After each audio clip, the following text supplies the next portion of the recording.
Buenas tardes con todos. En el transcurso de estos 2 años de gestión, nuestros 4 ejes fundamentales de trabajo, independencia, celeridad, cero corrupción y sentencias de calidad, siguen firmes en pro del cumplimiento de los derechos constitucionales establecidos en la Constitución de la República. Saludamos afectuosamente a los miembros de las mesas técnicas que hoy nos acompañan. Señora jueza constitucional, doctora Daniela Salazar Marín, señores jueces constitucionales, doctor Ramiro Ávila Santamaría y doctor Agustín Grijalva Jiménez, distinguida directora del Programa de Estado de Derecho para América Latina en la Fundación Konrad Adenauer, doctora Marie-Christine Fox. Asimismo, a todas y todos los representantes, una cordial bienvenida al segundo día de estas jornadas académicas, pues para quienes conformamos la Corte, el ejercicio de este tipo de encuentros impulsa la práctica hacia el establecimiento de una nueva cultura que consolida la justicia constitucional en el Ecuador.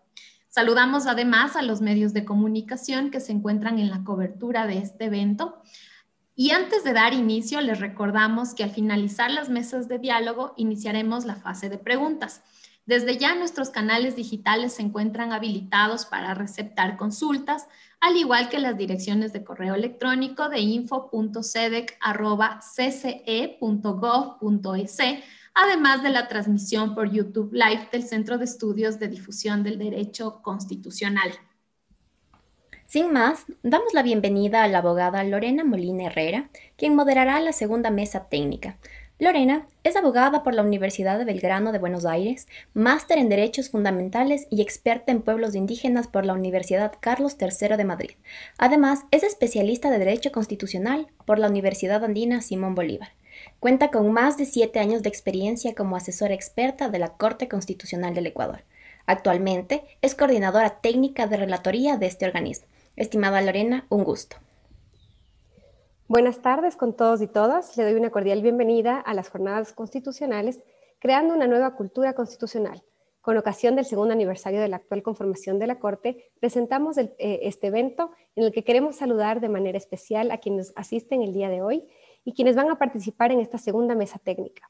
Tendremos como participantes a la jueza constitucional, doctora Daniela Salazar Marín, los jueces constitucionales, doctores Ramiro Ávila Santamaría y Agustín Grijalva Jiménez, y nuestra invitada internacional, doctora Marie-Curie Fox, a quien también le doy la bienvenida. Cada ponente tendrá 15 minutos para su exposición, a continuación de la cual se dará paso a la siguiente ponencia. Las preguntas formuladas por el público a través de los medios digitales serán transmitidas y contestadas por los ponentes al final de este evento. Sin más preámbulos, iniciamos esta mesa con la ponencia titulada La protección de las personas en situación de movilidad humana en la jurisprudencia de la Corte Constitucional del Ecuador, de la jueza Daniela Salazar Marín. Ella recibió el título de abogada de la Universidad San Francisco de Quito y el título de maestría de la Columbia University de Nueva York. Obtuvo una beca Fulbright y una beca Rómulo Gallegos. Actualmente es vicepresidenta de la Corte Constitucional del Ecuador, donde ejerce como jueza desde febrero de 2019. Fue vicedecana del Colegio de Jurisprudencia de la Universidad San Francisco de Quito. También se desempeñó como codirectora de la Clínica Jurídica de dicha universidad. Trabajó como especialista en derechos humanos en la Comisión Interamericana de Derechos Humanos y ha sido consultora e investigadora para la Oficina del Alto Comisionado de Derechos Humanos de Naciones Unidas, la UNESCO, la Comisión Interamericana de Derechos Humanos, la Cruz Roja Internacional, Human Rights Watch, el Centro de Estudios en Libertad de Expresión y Acceso a la Información, entre otros. Su línea de investigación gira en torno a la relación entre el derecho internacional de los derechos humanos y el derecho constitucional, con particular atención al rol de los jueces. Ha publicado artículos sobre criminalización de la protesta social, libertad de expresión en Internet, derechos de los migrantes y refugiados y derechos de los pueblos indígenas, entre otros. Bienvenida, jueza Salazar, le cedo la palabra. Muchas gracias. Muchas gracias. Buenas tardes. Un saludo muy cordial primero a todas las personas que nos acompañan en este segundo día de jornadas. También, por supuesto, a mis colegas jueces y jueces que están presentes en esta sala. Y, por supuesto, un saludo muy especial a la doctora Marie-Christine Fuchs, nuestra invitada internacional de la tarde de hoy. Además, ella se encuentra en Alemania, así que para allá ya son las noches, ya debe ser casi la medianoche. Guten Abend, María Cristina, muchas gracias por acompañarnos y honrarnos con tu presencia. En este espacio yo voy a compartir con ustedes los principales desarrollos jurisprudenciales de la Corte Constitucional del Ecuador para la protección de las personas en situación de movilidad humana. Voy a compartir mi pantalla. Por favor, si ustedes me podrían confirmar que están viendo mi pantalla. Sí, se ve perfectamente, doctora. Gracias, gracias, Lorena. A ver, ahí. Ahora. Ok, perfecto. Muchísimas gracias. Vamos a avanzar. Bien. Como ustedes saben, históricamente el Ecuador ha sido un país de origen, de tránsito y también de destino de personas migrantes y personas refugiadas. Y quizás es ese contexto el que explica por qué la Constitución de 2008 reconoce una serie de derechos y de principios muy específicos relativos a la situación de las personas en movilidad humana.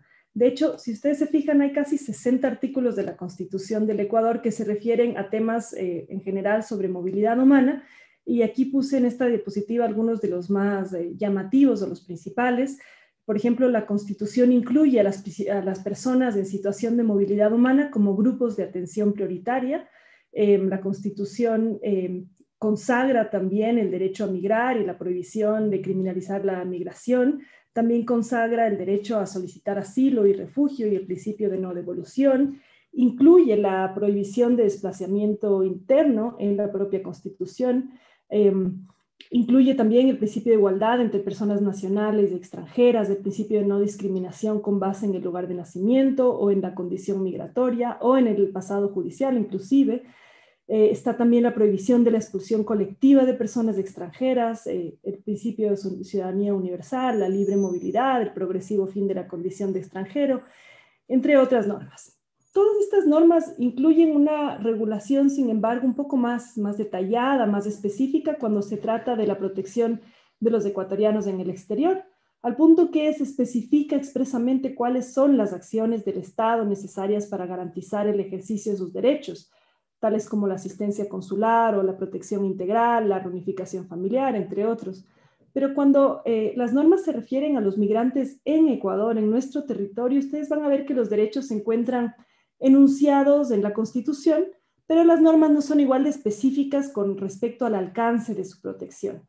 Y justamente ahí es donde juega un rol muy importante la jurisprudencia de la Corte Constitucional, con el fin de dar contenido a estos derechos que están consagrados en términos generales, abstractos, para que a través de la jurisprudencia podamos empezar a hacer realidad estos postulados constitucionales. Cronológicamente, si miramos el desarrollo jurisprudencial de la Corte Constitucional, podría verse una línea más o menos como la que aparece en sus pantallas. Ya en 2014 hubo un importante pronunciamiento de la Corte Constitucional cuando se analizó la inconstitucionalidad del decreto 1182, que era el que en ese momento regulaba el procedimiento para el reconocimiento de la condición de refugiado. Luego, en 2015, la Corte se pronunció sobre el caso de un solicitante de asilo de Cuba, cuya solicitud de protección internacional no fue considerada exclusivamente porque en ese momento la legislación, no la Constitución, la legislación le otorgaba un plazo fatal de 15 días para hacerlo. Después ya esta conformación de la Corte Constitucional, como ustedes saben, nos posesionamos en febrero de 2019, hace 2 años, y en estos 2 años ha sido posible, yo creo, evidenciar un incremento en la cantidad de decisiones que tienen relación con la protección de los derechos de las personas en situación de movilidad humana. En 2019 ya se emitieron medidas cautelares para suspender la aplicación de ciertos requisitos para el ingreso de las personas venezolanas al Ecuador. En ese mismo año también la Corte se pronunció sobre el caso de una persona cubana que fue detenida por su situación migratoria. Y en el año 2020 la Corte Constitucional emitió 3 importantes decisiones. Primero, una decisión sobre la revocatoria de nacionalidad ecuatoriana por naturalización de una persona cubana. Después, una decisión sobre las garantías del debido proceso aplicables al procedimiento de reconocimiento de las personas refugiadas en el caso de un solicitante de asilo de Nigeria. Y después también una decisión sobre las expulsiones colectivas de personas venezolanas en la frontera con Colombia. Para evitar ser reiterativa, yo he escogido no exponer cada sentencia de manera cronológica porque en verdad hay muchos temas comunes en las distintas sentencias. A mí me interesa más bien desarrollar temáticamente la evolución de la jurisprudencia de la Corte Constitucional, a través de la cual se ha dado contenido a los derechos de las personas en situación de movilidad humana. Entonces yo me enfocaré aquí en 5 temas de mi presentación. Primero hablaré sobre la prohibición de criminalizar la migración, sobre las garantías mínimas que deben regir los procedimientos migratorios, sobre la protección a las personas refugiadas y solicitantes de asilo, sobre el derecho a migrar, qué significa, en qué consiste, qué abarca, cuál es su alcance, sus límites, y finalmente también sobre la protección a las personas migrantes en el marco de la pandemia del COVID-19. Quizás solo antes de empezar con estos 5 temas, yo quisiera detenerme en 2 ideas importantes o 2 premisas que de forma transversal yo encuentro que pueden identificarse en varias de las decisiones de la Corte. Por un lado, los límites a las políticas, a las leyes y a las prácticas migratorias, y por otro lado, la situación de especial vulnerabilidad de las personas migrantes. Sobre los límites a las políticas, a las leyes y a las prácticas migratorias, la Corte Constitucional ha reconocido que, claro, los estados tienen la potestad de determinar su política migratoria, tienen la potestad de definir los requisitos de ingreso, de estancia y de expulsión de las personas no nacionales de su territorio, pero también ha dicho que dicha potestad se encuentra limitada por los principios de respeto y garantía de los derechos humanos. Por otro lado, sobre lo de la situación de especial vulnerabilidad de las personas migrantes, la Corte ha señalado que no puede desconocer esta situación de vulnerabilidad en la que se encuentran las personas migrantes y que esta situación de vulnerabilidad se agrava en el caso de las personas migrantes en situación irregular. Porque, por ejemplo, estas personas a menudo suelen enfrentar formas interrelacionadas de discriminación debido a otros factores, como puede ser edad, género, orientación sexual, situación de pobreza, entre muchas otras. Y esta situación de especial vulnerabilidad exige por parte del Estado que se adopten medidas especiales para garantizar la protección de sus derechos. Estas 2 premisas entonces son importantes para entender tanto el alcance de las obligaciones del Estado como el contenido de los derechos de las personas en situación de movilidad humana. Ahora sí, ya sobre los 5 temas que dije que iba a abarcar hoy, empezando con la prohibición de la criminalización de la migración. A partir de la sentencia 159-11-JH de 2019, la Corte reconoció que cuando la Constitución, en su artículo 40, señala que no se identificará ni se considerará a ningún ser humano como ilegal por su condición migratoria, lo que está haciendo es prohibir la criminalización de la migración.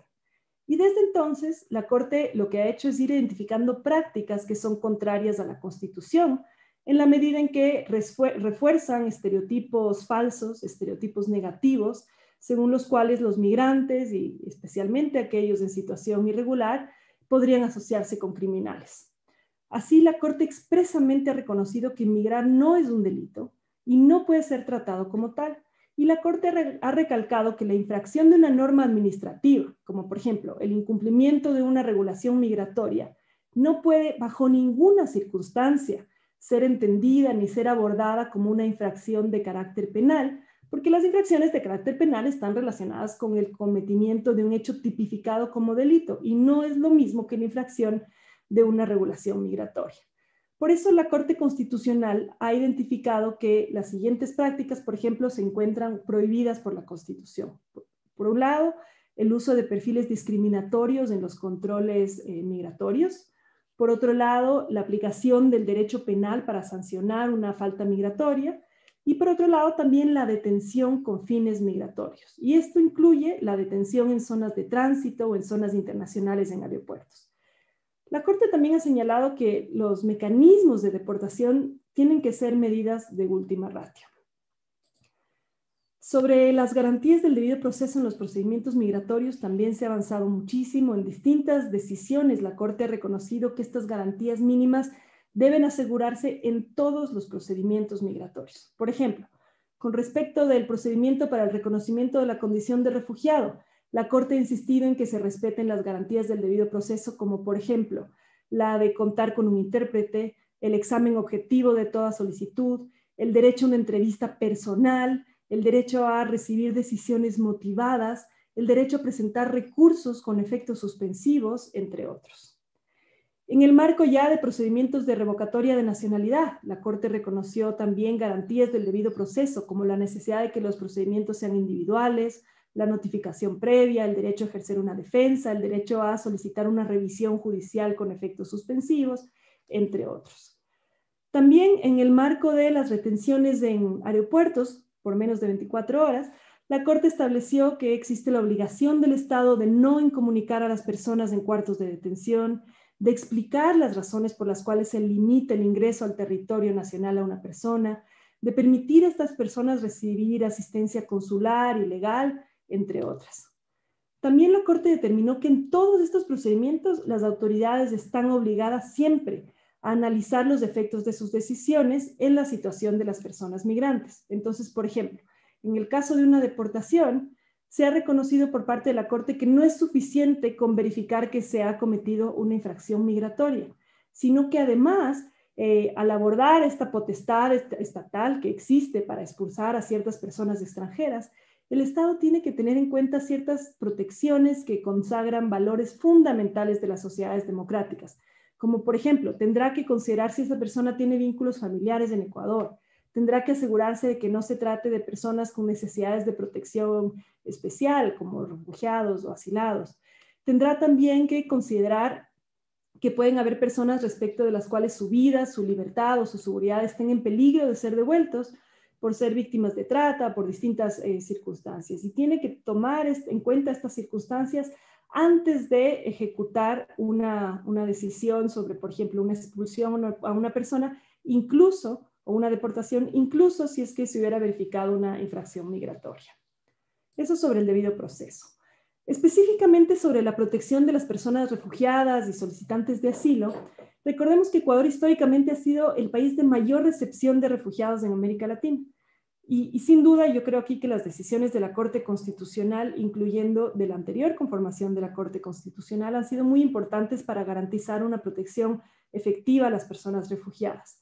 En algunos casos, incluso la Corte llegó a declarar inconstitucionales normas que regulaban el procedimiento para el reconocimiento de la condición de refugiados porque eran restrictivas respecto de los derechos. Entre los principales desarrollos de estos últimos 2 años, la Corte ha reconocido la importancia de la definición ampliada de refugiado que está en la Declaración de Cartagena. Recordemos que esta Declaración de Cartagena reconoce como refugiadas no solo a las personas que sufren una persecución directa o individual, sino también a cualquier persona que huya de una violencia generalizada en sus países. La Corte también ha reconocido la naturaleza declarativa y no constitutiva del reconocimiento de la condición de refugiados. ¿Qué significa esto? Que una persona es refugiada el momento en que reúne las condiciones señaladas en la Convención del 51 o en la Declaración de Cartagena. No es refugiada solamente cuando tiene un documento estatal o un carnet que así se lo reconozca.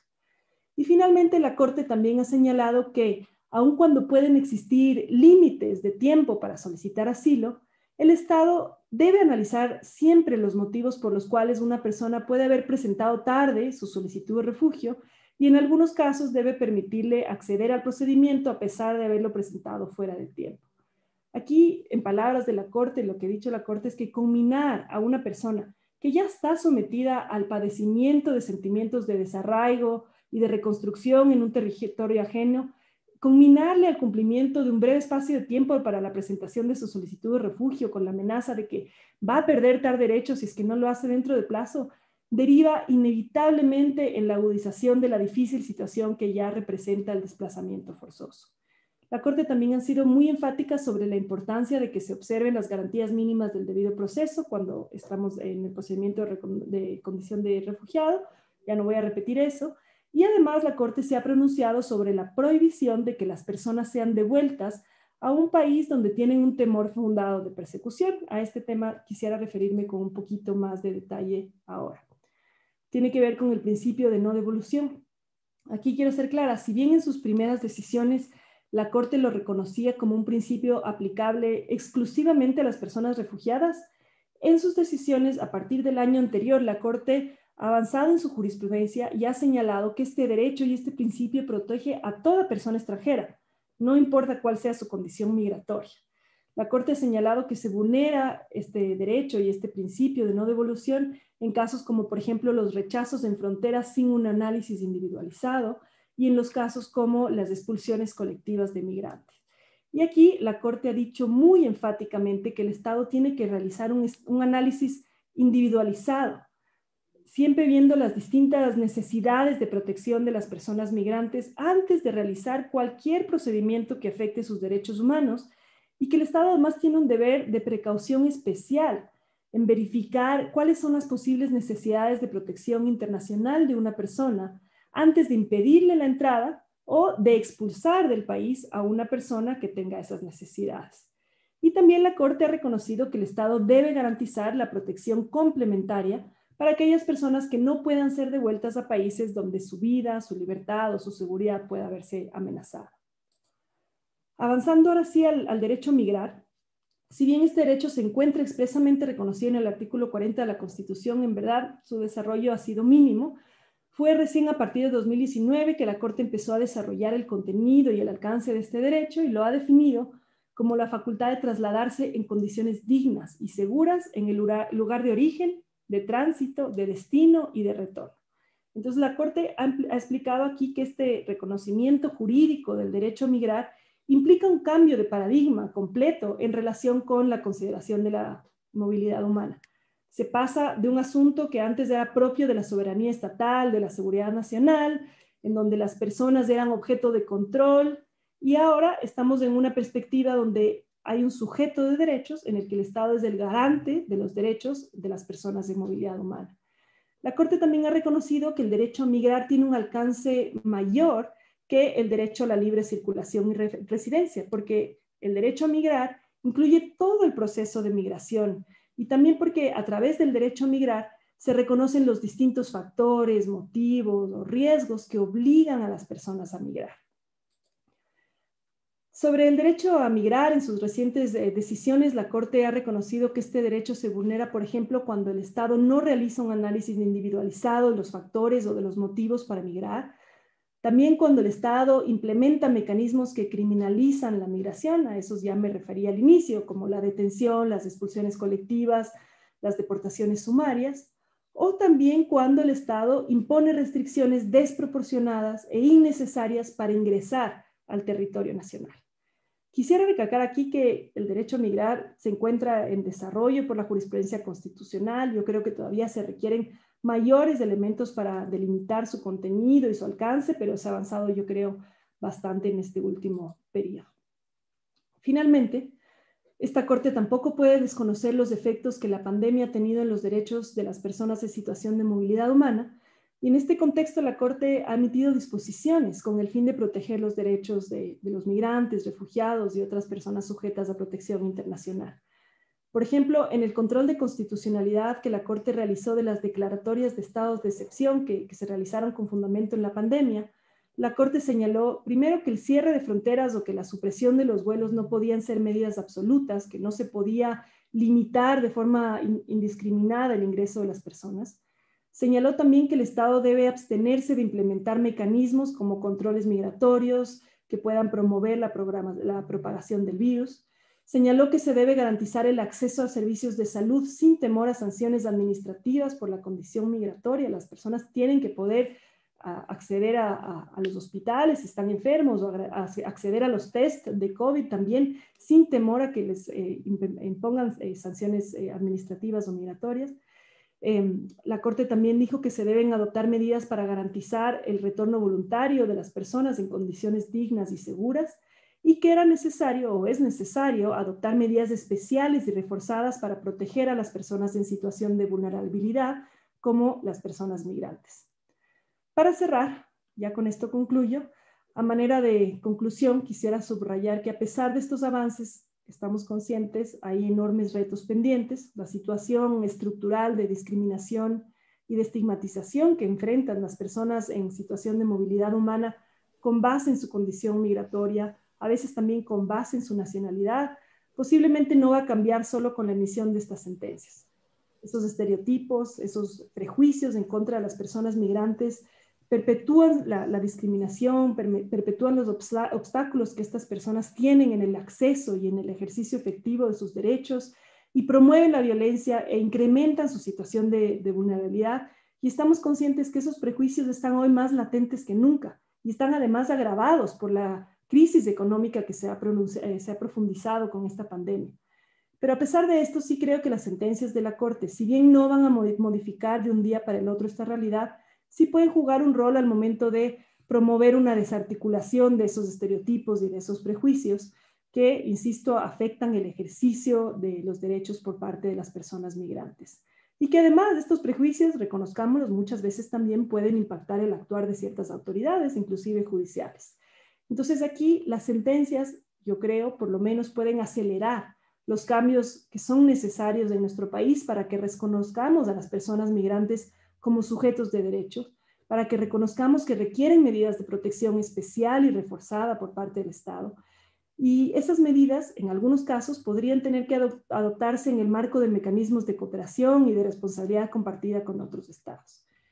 Con esto cierro. La Corte Constitucional ha sido enfática en señalar que la legalidad o la ilegalidad no son características que se puedan reputar a una persona, y la condición migratoria jamás podrá servir como fundamento para excluir a una persona de las protecciones básicas que derivan de su dignidad humana. Ahora está en todos nosotros y en todos ustedes que nos escuchan hoy asegurarnos de que esto no se convierta en un mero enunciado. Muchas gracias. Le agradecemos, jueza Salazar, por su ilustrativa ponencia sobre los estándares desarrollados por la Corte para la protección de las personas en situación de movilidad. A continuación, presentará su ponencia titulada Acceso o exceso, judicialización del derecho a medicamentos de calidad, seguros y eficaces, sentencia 679-18 JP-20 del juez Ramiro Ávila Santamaría, quien es doctor en Sociología Jurídica por la Universidad del País Vasco, máster en Sociología Jurídica por el Instituto Internacional de Sociología Jurídica de Oñate de la Universidad del País Vasco y en Derecho por la Universidad de Columbia en la ciudad de Nueva York. Es abogado y licenciado en Ciencias Jurídicas por la Pontificia Universidad Católica del Ecuador. Se desempeñó como docente de planta y director del área de Derecho de la Universidad Andina Simón Bolívar, sede Ecuador. Es autor y editor. Ha publicado, entre otros, La utopía del oprimido, El neoconstitucionalismo andino, La injusticia penal en la democracia constitucional de derechos, Neoconstitucionalismo transformador y Derechos y garantías, ensayos críticos. Actualmente se desempeña como juez de la Corte Constitucional del Ecuador. Bienvenido, doctor Ávila, le cedo la palabra.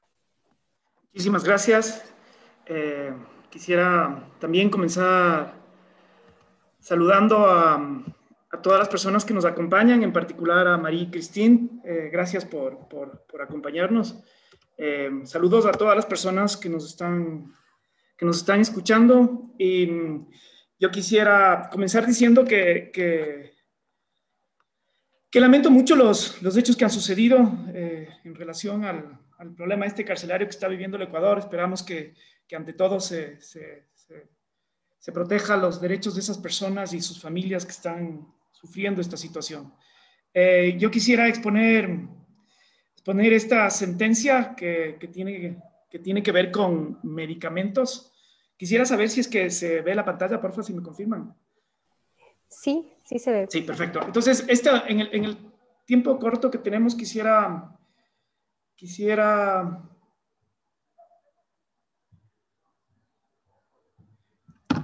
exponer los siguientes temas. En primer lugar, una cuestión sobre los hechos y contextos.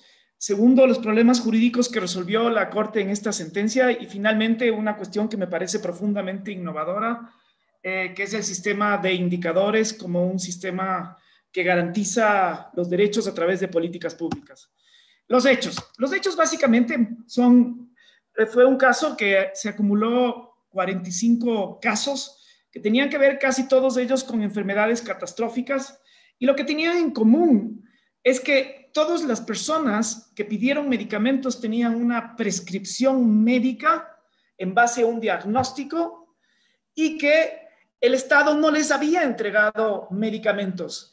Estas personas habían acudido a los jueces y juezas a través de una garantía constitucional, que es la acción de protección, y los jueces, en la gran mayoría de los casos, dispusieron la entrega de los medicamentos. Esos son los hechos. ¿Cuál es el contexto en donde se desenvuelve esta cosa? La primera es que tenemos una constitución del año 2008 que, como muchos de ustedes saben, conocen, y se puede apreciar de la simple lectura de la constitución, está está con derechos y muchos de esos derechos además están en base a estándares internacionales. Luego, el otro es que la Constitución reconoce los instrumentos internacionales de derechos humanos que son exigibles en Ecuador. Y en conclusión es que todo derecho, incluido por supuesto el acceso a medicamentos, es exigible jurisdiccionalmente. Y la otra es que de acuerdo al sistema de garantías de la Constitución, por las garantías de políticas, las jurisdiccionales, las garantías normativas, resulta que todo el Estado es garante de los derechos. El contexto de la salud es que tenemos un sistema súper diversificado y complejo, que acá en Ecuador se llama la Red Pública de Salud, y en esa red están, digamos, está el sistema de seguridad social. En el sistema de seguridad social hay un sistema de seguridad particular de las Fuerzas Armadas, de la Policía Nacional. Luego tenemos el sistema de salud pública y todos estos sistemas que brindan en muchos casos los mismos servicios no están articulados, hay una deficiente articulación. Hay, como en todos los problemas de salud, incluso en los países del norte global, hay necesidades grandes y los recursos siempre son limitados en relación a atender las necesidades de salud. A mí lo que me pasó es que cuando el caso llegó a la corte y se iba leyendo los casos que fueron seleccionados, la primera mirada que yo tuve fue una mirada muy simple y muy ingenua. Es decir, hay un médico, hay una prescripción, hay una persona enferma, no se le entregan medicamentos y entonces hay que entregarlos. A mí lo que me pasó es que después de las audiencias, y ahí, digamos, uno también se da cuenta de la importancia no solamente de las audiencias, sino de los amicus curiae, es que después de las audiencias, después de escuchar a varios académicos y a varias personas del sector de salud, me di cuenta que la cuestión era muchísimo más compleja de receta, no entrega, ordenar judicialmente los medicamentos. Entonces, esta complejidad del problema de medicamentos se ve reflejada en la sentencia. Y entonces, hay varios problemas que tratamos de abordar. El primero es, ¿cuál es el enfoque de salud que tiene que tener basado en derechos como está en la Constitución y ya bajado a la práctica como en la entrega de medicamentos? El otro es que había 3 palabritas que estaban en la Constitución que no estaban definidas en el sistema jurídico y que había que hacerlo.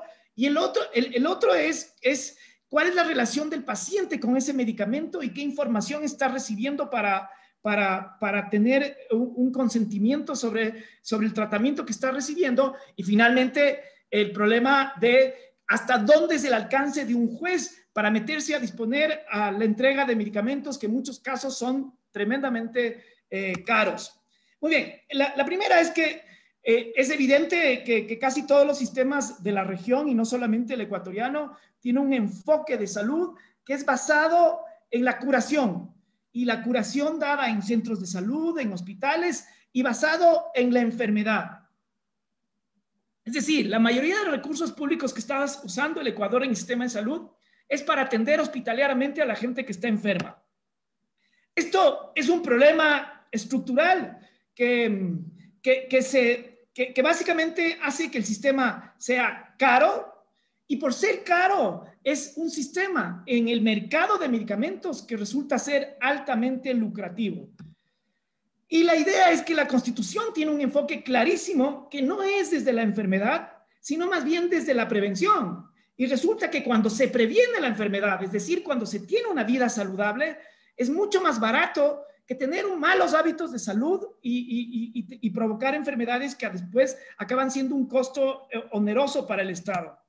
Y la otra es que, y esto está en la Constitución de forma absolutamente clara, es que hay unos determinantes de la salud. Si bien todos los derechos son interrelacionados, quizás como en ninguna otra espacio o derecho se puede apreciar cómo el medio ambiente sano, la calidad de agua, la nutrición, la alimentación adecuada, la vivienda en condiciones de salubridad, son factores que tienen que ver con la salud. Es decir, si es que yo tengo una mala nutrición, si es que vivo en lugares donde no hay una higiene adecuada, si es que la salud no es bien si es que el agua no es bien potabilizada, lo más seguro es que voy a tener personas que se van a enfermar y van a hacer uso del sistema de salud. Y entonces la sentencia comienza con este gran problema y precisa que que hacia dónde tienen que encaminarse los esfuerzos de salud pública es hacia la prevención y hacia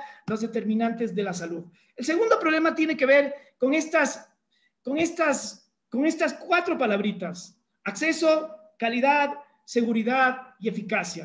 Entonces, cuando uno mira la Constitución, dice, todo el mundo, todas las personas en Ecuador tienen derecho a tener disponibilidad de medicamentos y que sean accesibles. Y esos medicamentos tienen que ser de calidad, seguros y eficaces. Y la calidad, seguridad y eficacia no es una cuestión que se encuentra fácilmente en los textos de derecho, al menos de la doctrina jurídica imperante en el Ecuador y en la región, y eso significaba que uno tiene que encontrar las respuestas a esto en documentos especializados, en particular de la Organización Mundial de la Salud y de la Organización Panamericana de la Salud. Y entonces la Corte desarrolla el contenido de estos del derecho y de estas palabras. Por ejemplo, en la cuestión de finalidad, se establece esto que está en los pactos de derechos económicos, sociales y culturales, está en los informes de los relatores sobre el derecho a la salud. La finalidad del derecho a la salud es el disfrute más alto del nivel de vida posible. Esto quiere decir que yo no tengo derecho a estar sano, pero sí a tener las mejores condiciones para tener salud.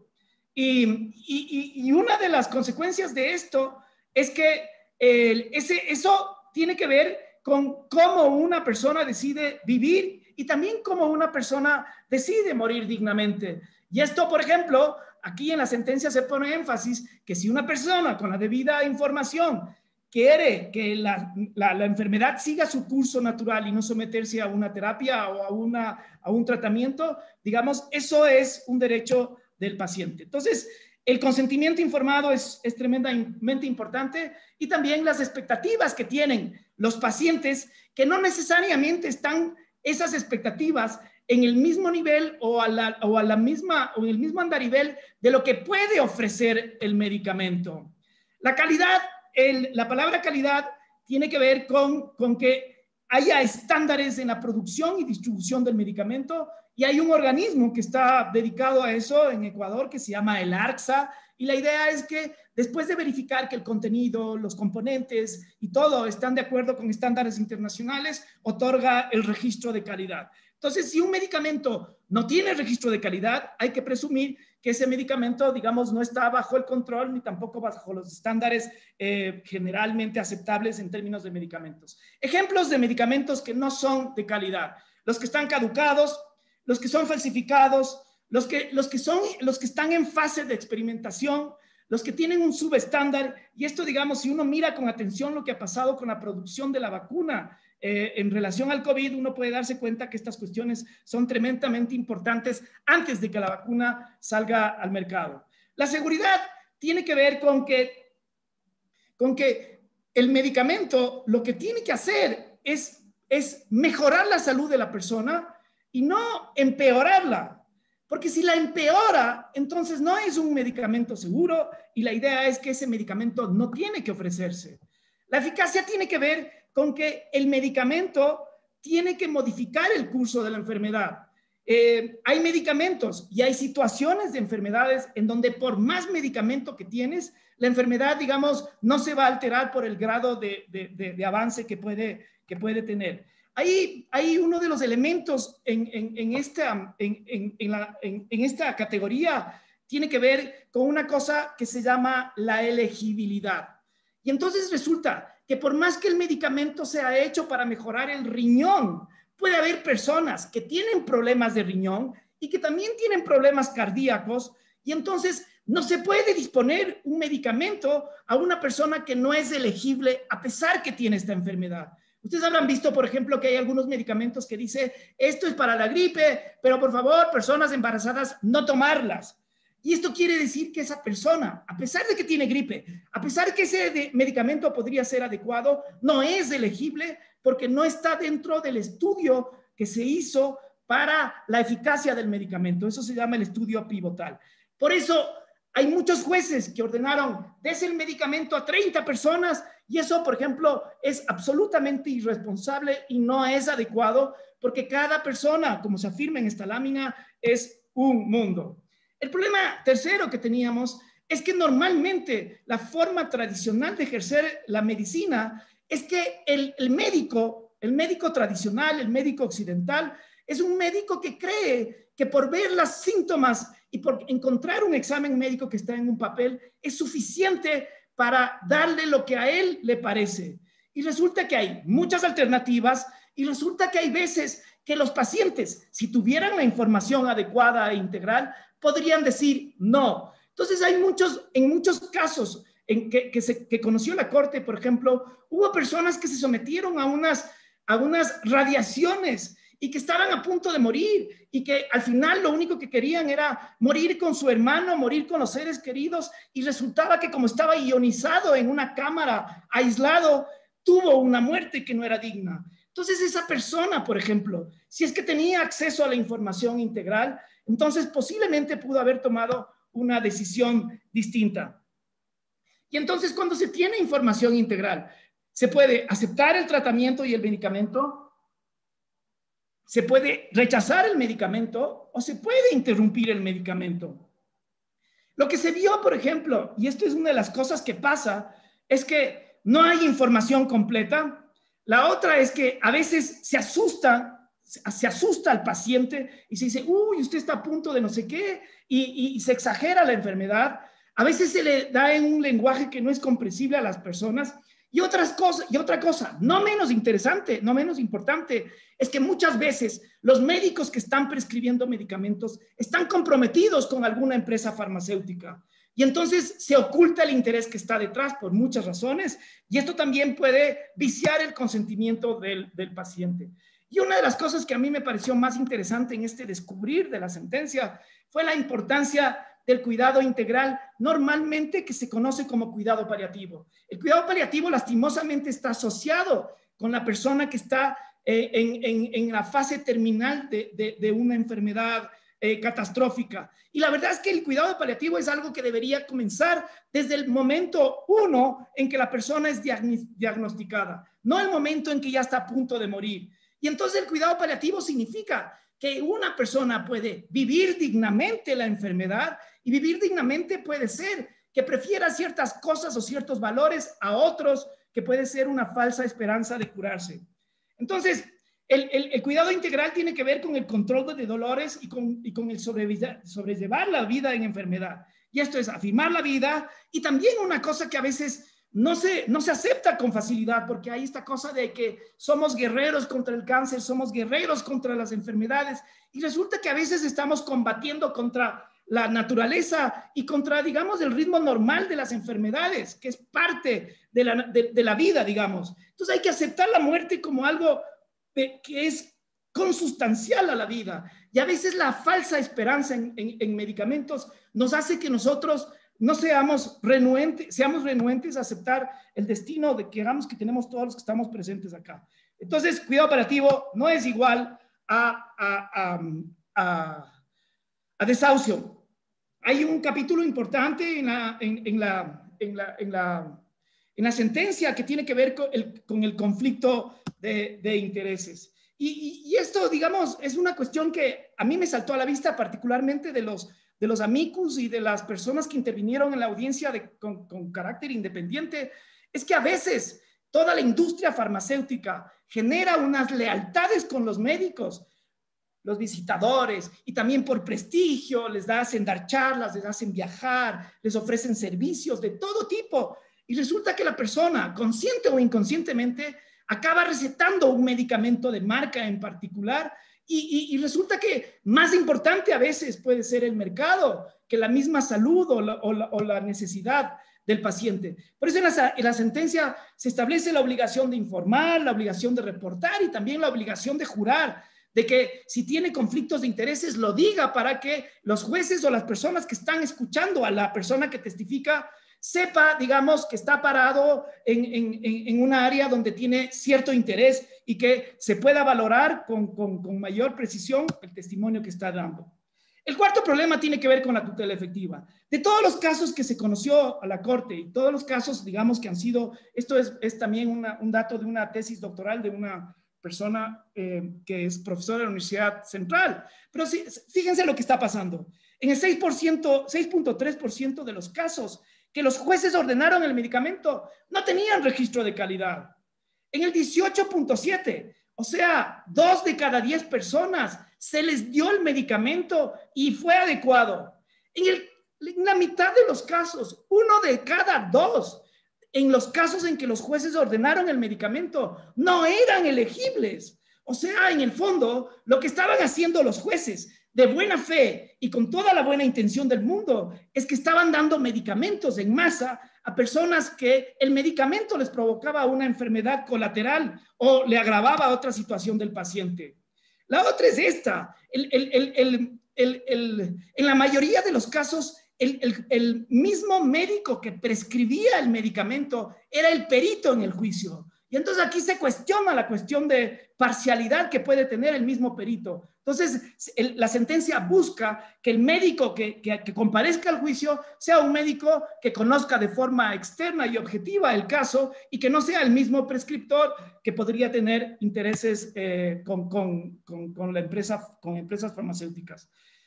La otra cuestión que no es menos importante, y de esto hay una cantidad enorme de estudios en el mundo sobre el litigio en medicamentos, es que si se universaliza esa forma de entrega de medicamentos caros y a personas individualizadas, el presupuesto de salud, que es escaso, se dobla y es imposible cumplirlo, por un lado. Y por otro lado, en la audiencia uno se dio cuenta que de la masa de presupuesto que tiene cuando los jueces ordenan la compra de un medicamento caro, resulta que de esa masa de presupuesto se disminuye lo que ahora se conoce como el cuadro básico de medicamentos. Es decir, si se tenía, supongamos, el 95% de vacunas, y si es que hay 10 juicios por medicamentos caros, las vacunas, digamos, reducen a un 70%, y eso es un problema enorme. Entonces, la salud pública, digamos, tiene que ser un concepto que debe filtrarse a los jueces y juezas. Entonces, entregar medicamentos no es sinónimo de promover el derecho a la salud, aunque los jueces y juezas intuitivamente eso creamos. Y la otra es que debe primar el concepto de salud colectiva, de salud pública, a la lógica de derecho individual. No por satisfacer un derecho se puede sacrificar el derecho de otro grupo de personas. La otra cuestión que es súper difícil y que de alguna manera la sentencia incursiona y que no es lo ideal ni tampoco es lo recomendable, es que los jueces no nos podemos meter en esferas que no tenemos conocimientos, como es la política pública, el uso de recursos, la forma de establecer medicamentos, la calidad de medicamentos. No somos médicos, no somos peritos y hay que meterse con profundo cuidado. Por eso es que la sentencia establece una cantidad de parámetros, establece anexos con tablas y guías que yo esperaría que eso esté siendo de una ayuda a los jueces y juezas que han recibido y están recibiendo casos en esta ola de judicialización de los medicamentos. Finalmente, y voy muy rápido con esto, la sentencia pone énfasis en la necesidad de que haya políticas públicas y por primera vez la Corte Constitucional en el Ecuador incursiona en esta cuestión que se llama indicadores de derechos. Por supuesto, no es original de la Corte ecuatoriana,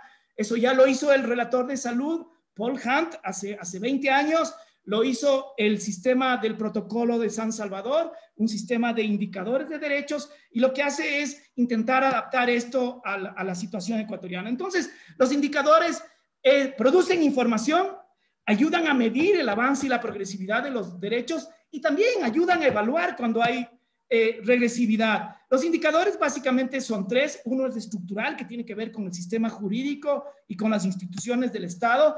El otro es los procesos, es decir, las decisiones de políticas públicas que están encaminados a proteger derechos. Y el tercero es que los resultados sea un incremento en las cifras de personas que se benefician y ojalá no un decrecimiento de las cifras.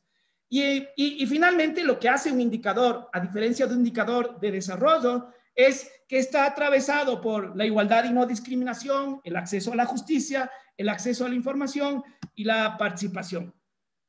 Al final, La Corte intenta, después de toda esa sentencia que yo creo que es bastante técnica y que incluso recoge muchos términos médicos, intenta hacer un vínculo y tener cierta empatía con el dolor, el sufrimiento, la lucha judicial que han tenido los pacientes, y me envió una carta en donde explica las razones por las que en algunos casos no se concedió los medicamentos y en otros se reafirmó las sentencias.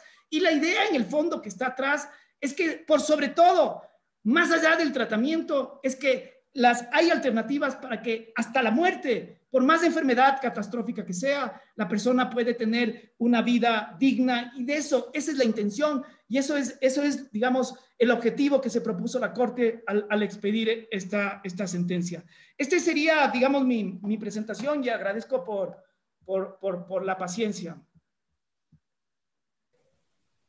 Muchas gracias, doctor Ramiro, por difundir el contenido de este importante precedente para la satisfacción de los derechos de las personas pacientes y sus familiares. A continuación, expondrá el juez Agustín Grijalva Jiménez, cuya ponencia se denomina Plurinacionalidad y Jurisprudencia de la Corte Constitucional, Reconocimiento de la Justicia Indígena. El doctor Grijalva es PhD en Ciencia Política de la Universidad de Pittsburgh, Estados Unidos, máster en Ciencias Políticas de la Universidad de Kansas, Estados Unidos. Tiene una especialización en Estudios Latinoamericanos de la Universidad de Pittsburgh, Estados Unidos. Es abogado y licenciado en Ciencias Jurídicas por la Pontificia Universidad Católica del Ecuador y ha realizado estudios en Ciencias Humanas en la Pontificia Universidad Católica del Ecuador. Tiene múltiples publicaciones de libros y artículos en Ecuador, Estados Unidos, Colombia, Brasil, Perú y México. Desde 2011 es miembro del Consejo de Educación Superior del Ecuador, CES, elegido por concurso de méritos y oposición. Ejerce como profesor del doctorado en Derecho de la Universidad Andina en la asignatura de Interpretación Constitucional.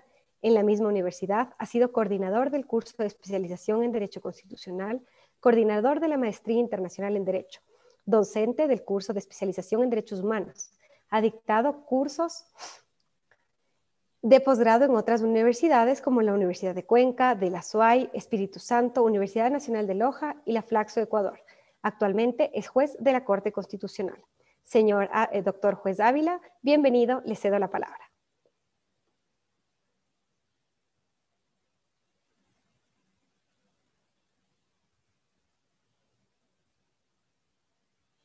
El audio, Víctor. ¿Se está compartiendo ahí? ¿Se está compartiendo este momento? Sí, sí, doctor. Bueno, ya lo podemos ver. Gracias. Bien, yo quiero igualmente saludar a María Cristian Fuchs y a todos los presentes, a mis colegas y a todos los que nos escuchan por las redes sociales. El tema que voy a abordar se refiere a una relación que busco hacer aquí sobre varias de las sentencias que en estos 2 años la composición actual de la Corte ha dictado en relación a los pueblos indígenas. Me parece que siempre es valioso, primero es nuestro deber como una rendición de cuentas frente a la comunidad, decir qué hemos hecho, qué es lo que hemos venido desarrollando, pero incluso para los propios jueces y juezas es importante esta mirada retrospectiva, como una reflexión que nos permite comenzar a ver esto que es propio del trabajo jurisprudencial, del trabajo de una corte, que es un trabajo tremendamente colectivo, ¿no? Porque unos proyectos se leen de unos jueces, juezas a otros, de unos despachos a otros. Es un trabajo muy colectivo, hay constantes remisiones de unas sentencias a otras, y allí se va tejiendo estas líneas jurisprudenciales. Pues bien, yo lo que quiero plantear es que la Corte ha venido, por decirlo de alguna manera, concretando, ha venido operativizando los principios de plurinacionalidad y de interculturalidad. Los ha aterrizado, ¿no? Porque me parece que es fácil caer en una suerte de jurisprudencia meramente retórica, en que no se especifica los mecanismos concretos en los cuales estos principios realmente cobran vida. Pues bien, ese es el planteamiento central. A ver, yo quisiera... Exacto. Entonces, para este efecto, para ver esta red de la que hablábamos, estas son las sentencias que he examinado. No son las únicas, hay otras también, pero me parece que son las que marcan los hitos de estos inicios de línea jurisprudencial que hemos trazado en estos 2 años. Bien, el primer componente en este sentido tiene que ver con una serie de propuestas, ¿no?, sobre reforma parcial a la Constitución. Allí se ha dado un fenómeno muy interesante, y es que hemos tenido una serie de planteamientos respecto a los textos de la Constitución sobre justicia indígena, que han llevado a la Corte a hacer precisiones muy importantes. Luego, sobre consulta previa, también a los pueblos indígenas, yo creo que la Corte, ya lo voy a plantear, no solamente que ha analizado y diferenciado esa consulta de otras, sino que lo ha relacionado con la territorialidad y ha aclarado una serie de reglas para su funcionamiento. Luego, también respecto a la autonomía, la capacidad de dictar estatutos comunitarios, hay un esfuerzo, particularmente una sentencia, que creo que es un aporte importante, y luego también respecto a la relación de la justicia indígena o las justicias indígenas, que sería la denominación más precisa, porque son varias, con la justicia ordinaria. Bien, entonces, quisiera yo comenzar a revisar estos temas. Respecto a lo primero, ¿no? Fíjense ustedes que efectivamente se nos planteó durante varias oportunidades, en las mayores ocasiones, digamos, con mucha frecuencia, incluso es el mismo proponente, que se reforme la Constitución para crear una suerte de sistema de justicia indígena paralelo. La particularidad de esta propuesta de reforma constitucional es que prácticamente reproduciría el sistema de justicia estatal ordinario, ¿no? Tendría una Corte Nacional, una máxima instancia centralizada, tendría un presupuesto, esto a través de diversas propuestas, alguna carrera judicial. Respecto a esto, la Corte ha sido muy clara en el sentido de que realmente tenemos que precisar aquí que el pluralismo jurídico, la interculturalidad y la plurinacionalidad implican una diversidad de sistemas indígenas, de sistemas de justicia y sistemas normativos, y esa heterogeneidad es la riqueza de la plurinacionalidad, esa autonomía de cada uno de esos sistemas de justicia. De forma que mal podríamos, para avanzar en el desarrollo de la plurinacionalidad, caer en una centralización, en una homogenización de esos sistemas de justicia. De manera que este es un primer planteamiento de la Corte para precisar efectivamente el alcance del pluralismo jurídico y de la interculturalidad y plurinacionalidad. Luego, tenemos también, bueno, es a lo que me refería, ¿no?, la idea de que cada comunidad, cada nacionalidad tenga sus propios sistemas de justicia, ¿no? Y esto, como digo, lo hemos desarrollado fundamentalmente en estos dictámenes en que se ha examinado esas propuestas de consulta popular. Bien, espero que como esto queda grabado sea igualmente de utilidad, pero en honor al tiempo voy a continuar.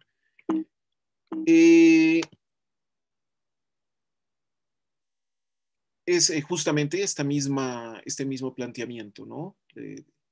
Una restricción, se examina como en realidad como una restricción, ¿no es cierto?, del derecho a un derecho propio, como se ha llamado aquí en el dictamen 19 CP20, esta tendencia asimilacionista. Si bien reconoce que hay un sistema de justicia distinto, quiere hacer una especie de fotocopia, ¿no? Es como una lógica de espejo. Y eso de modo alguno puede expresar la cultura, los procedimientos, las autoridades propias, los valores propios de cada uno de nuestros pueblos, de cada una de nuestras nacionalidades. De manera que en eso la Corte, digamos, ha sido muy clara en realizar las precisiones pertinentes. Otro tema en el cual es muy importante destacar, yo creo, un aporte, se refiere a las relaciones con, bueno, este es un último elemento, también un último ejemplo, en que se buscaba incluso sancionar, ¿no es cierto?, cuando no se acaten las disposiciones de la justicia indígena. Y allí la Corte, es el dictamen más reciente en este sentido, pues la Corte ha precisado que la coordinación, ¿no?, y el funcionamiento de la justicia indígena no se da solamente mediante políticas públicas, porque esa es la reforma que se quería hacer, de manera que es una precisión de este dictamen que se produce justamente en ese sentido.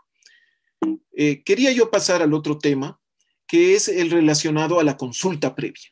Aquí también la Corte ha realizado una precisión, me parece, muy interesante, porque a través de esta sentencia 2012 IN20 se precisa el alcance de lo que debe entenderse como una medida legislativa. Ustedes saben que la consulta prelegislativa, como un derecho colectivo de los pueblos indígenas, consiste, ¿no es cierto?, en ser consultados cuando se dictan normas que les puedan afectar. Pero hasta antes de estas sentencias, esta medida legislativa se había entendido en sentido restrictivo, exclusivamente como las leyes que son dictadas por la Asamblea Nacional. Esta sentencia es muy interesante en el sentido que reinterpreta los estándares de la sentencia 110 CNCC, ampliando la noción de medida legislativa a todo tipo de norma que pueda afectar a estas comunidades. Con lo cual, digamos, creo que se ha fortalecido la protección del ámbito de la consulta prelegislativa. Esto se produce en el caso del triángulo de Quemby. Yo les invito a examinar estas sentencias. Realmente lo que estoy tratando es de provocar la lectura de estos esfuerzos que hemos hecho en la Corte y con los que esperamos contribuir a la plurinacionalidad e interculturalidad. Aquí también, bueno, se puede mencionar como algo importante el análisis que se hace sobre la justificación de la intervención militar en la zona del Triángulo de Quemby, indicando pues que no se puede usar eso como un justificativo para desconocer justamente la voz, para ignorar la voz de los pueblos indígenas en situaciones y decisiones que claramente les afectan. Luego, tenemos esta otra sentencia, la 315 IA20, también muy interesante, de la comuna de Chinchanga, porque aquí había un problema limítrofe, ¿no? Y el Consejo Provincial de Loja, pues, había dictado esta resolución, pero sin realmente tomar en cuenta a la comunidad indígena cuya territorialidad se extendía en dos cantones distintos, ¿no? Sobre los cuales se estaba discutiendo el asunto limítrofe. Y entonces la sentencia lo que dice es que obviamente se tiene que escuchar esa voz. Fíjense ustedes aquí, ya hay una aplicación específica, concreta, de esta noción de medida legislativa en un sentido amplio, más allá de la ley. Entonces también me parece que esto protege, ¿no es cierto?, la voz, protege la participación y la identidad, por tanto, también de nuestras comunidades, nuestros pueblos indígenas. Bien, luego, esta también es una sentencia importante, porque aquí la Corte Constitucional ha precisado el alcance de la figura de declinación de competencia que consta en el Código Orgánico de la Función Judicial, mediante la cual, cuando los jueces de la justicia ordinaria conocen un proceso, un conflicto, pero, digamos, acuden ante ellos las autoridades indígenas a reclamar su competencia, a decir que ellos ya están resolviendo o han resuelto determinado conflicto, pues teníamos la situación de que en muchos casos los jueces ordinarios simplemente ignoraban a las justicias indígenas, ignoraban a las autoridades indígenas. Este caso es dramático en ese sentido porque es un problema, un litigio de amparo posesorio, y entonces las autoridades indígenas acuden a los jueces de primera instancia, de la Corte Provincial, a la Corte Nacional incluso, y en todos los casos se les ignora. Es como que fuera un conflicto posesorio más. Entonces aquí la Corte lo que dice es, esto no puede ser. Ustedes, jueces ordinarios, tienen la obligación constitucional de respetar a la justicia indígena. Ustedes no son una instancia de la justicia indígena, no deben examinar el contenido de la decisión, no deben revocarla. Ustedes lo que deben es simplemente verificar en términos procedimentales, procesales, si es que efectivamente las autoridades de esa comunidad, de ese pueblo, han conocido o están conociendo y han decidido sobre ese conflicto, y si es que es así, pues acatando la Constitución e interpretando conforme a la Constitución el Código Orgánico de la Función Judicial, pues deben respetar esas decisiones. Y ustedes tienen la obligación de hacer ese examen, de hacer ese análisis y de respetar efectivamente las jurisdicciones indígenas. De manera que este también me parece un mecanismo muy específico, fíjense ustedes, muy concreto, mediante el cual la Corte ha materializado su preocupación por efectivizar la plurinacionalidad y la interculturalidad. Luego, tenemos la sentencia 03612-IN. Es también interesante, porque en este caso, en el Cisne, esta comunidad indígena dicta un estatuto. En ese estatuto incluía una norma que indicaba que todos quienes viven, digamos, en esa localidad, en esa comunidad, pues pertenecen a ese pueblo. Esto causó molestia hasta el punto de demandar la inconstitucionalidad por parte de pobladores mestizos, ¿no es cierto?, en esa localidad. Y entonces la Corte entra a examinar el asunto de los estatutos de las comunidades indígenas. Y es interesante porque nuevamente aquí la Corte ratifica la autonomía, la posibilidad de estos pueblos, de estas comunidades, de dictar sus propias normas, de que en principio, por tanto, no son objeto de demandas de inconstitucionalidad, aunque, por supuesto que esos estatutos, ¿no?, están limitados por los derechos humanos, por los derechos en particular de las mujeres, ¿no? Entonces, es también muy interesante. Incluso se precisa allí que el registro mismo del estatuto por parte de las instituciones del Estado no es un requisito sustancial para la existencia de estas disposiciones normativas, porque son expresión del ejercicio de la autonomía de estos pueblos. De manera que, para ir terminando, podemos encontrar que efectivamente se ha defendido, se ha declarado la importancia de la diversidad al no dar paso a planteamientos de reforma constitucional que lo que buscan es centralizar y homogenizar los sistemas de justicia indígena, volviéndolo un reflejo de la justicia estatal.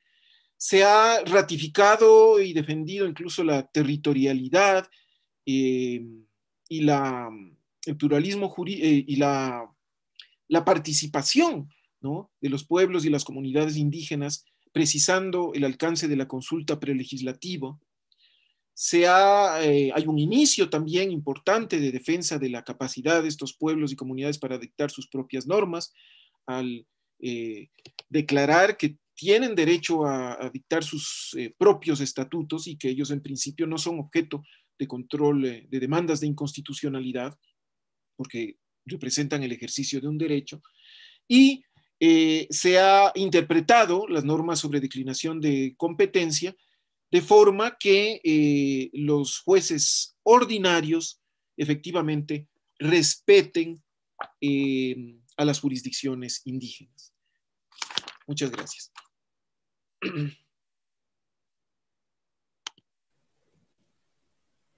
Le agradecemos, doctor Grijalva, por su interesante exposición, que nos ha ilustrado sobre los pasos que ha dado la Corte para proteger la autodeterminación de los pueblos indígenas.